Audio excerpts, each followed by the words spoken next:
হাসরের মাঠে শহীদদের কাতার হবে আলাদা। বুখারী মুসলিম শরীফের ভিতরে এসেছে, রক্ত পড়তে থাকবে তাজা টপটপ করে। আল্লাহ রাসূল বলেছেন,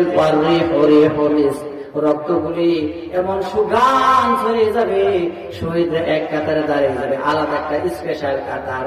আল্লাহ পাক জিজ্ঞাসা করেন, ও বান্দার মধ্যে এই অবস্থা কেন? কারো হাত নাই, কারো পা নাই, কারো গলা নাই, কারো মাথা নাই, কারো পা নাই, কারো চোখ নাই, কারো কান নাই, নাক নাই, কিছু নাই। কোন কোন সাহাবীদেরকে টুকরো টুকরো করা হয়েছে, হযরত হামজাকে 70 টুকরা করা হয়েছিল। এই অবস্থায় দাঁড়িয়ে যাবে, বলবে, ও আমার বান্দারা তোমরা কারা? তোমাদের শরীরে এরকম দাগ কেন? তারা বলবে, রব্বুল আলামিন তুমি জানো ভালো করে, আমরা তোমার গোলাম ছিলাম, দুনিয়ায় কোরআনের আইন প্রতিষ্ঠার জন্য কাফের বেঈমানদের বিরুদ্ধে লড়াই করেছিলাম, তারা আমাদেরকে এইভাবে মেরেছে।